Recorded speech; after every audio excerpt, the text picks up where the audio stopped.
Mapagpalang araw mga ate at mga kuya. Welcome sa aking channel, ang Kuya Nandingan. Ang ipapahayag ko ngayon ay mula sa Ebanghelyo ni San Lucas, chapter 1, verses 57 to 66. Ang pagsilang ni Juan Bautista. Nang sumapit na ang panganganak ni Elizabeth, sa isang anak na lalaki ang isinilang niya. Narinig ng mga kapitbahay at mga kamag-anak niya kung gaano nagdalang awa sa kanya ang Panginoon, kaya't nakigalak sila sa kanya. Nang ikawalong araw na, dumating sila para tuliin ang sanggol at pangalanan sana nila itong Zacarias gaya ng kanyang ama. Sumagot naman ang kanyang ina, "Hindi, tatawagin siyang Juan." Pero sinabi nila sa kanya,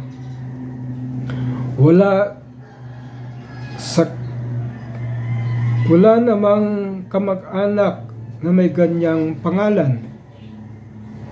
Kaya suminya sila sa ama ng sanggol kung ano ang gusto niyang itawag nito.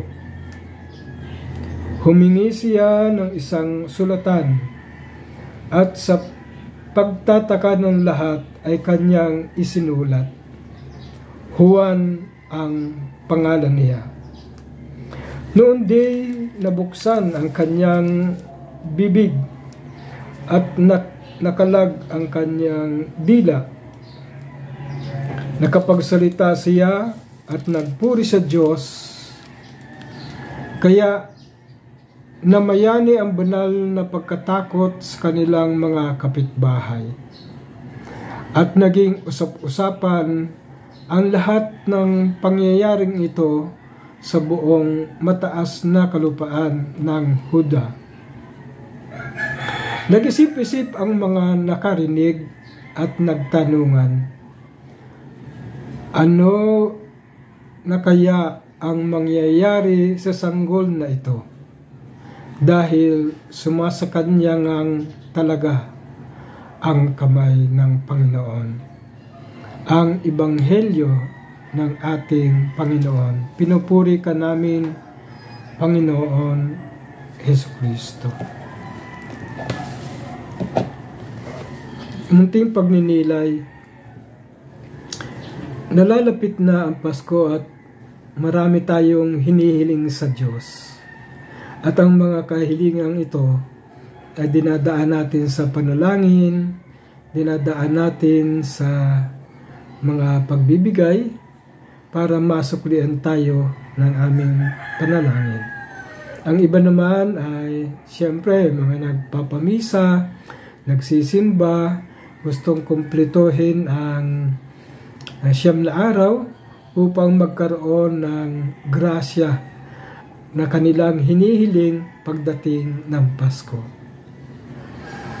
Pero sa tagpong ito, magandang tingnan ang hiling ni Zacarias at ni Elizabeth. Binigyan sila ng anak kahit sila ay matagal nang humihingi. Binigyan sila ng anak na lalaki at nagtaka ang mga kapitbahay nila kung bakit at papaano sila nagkaanak. Ngunit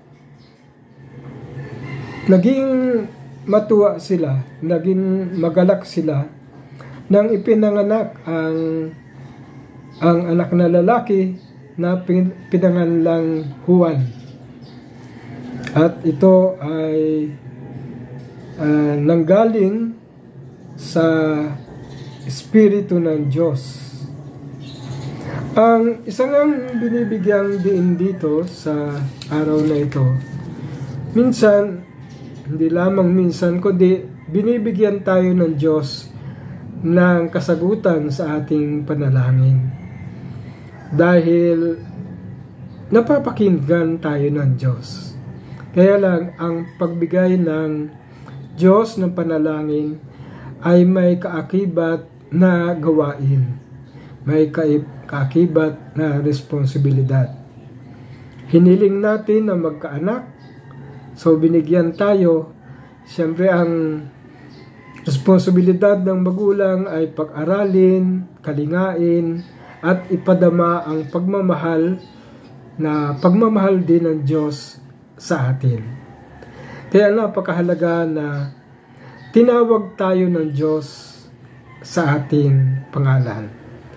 Yan ang tawag ng Diyos na napakahalaga at bigyan natin ng buhay ang tawag na ito dahil binigyan tayo ng regalo at ito ay pangatawanan natin at bigyan ng buhay sa ating pang-araw-araw. Manalangin tayo, Panginoon namin Diyos.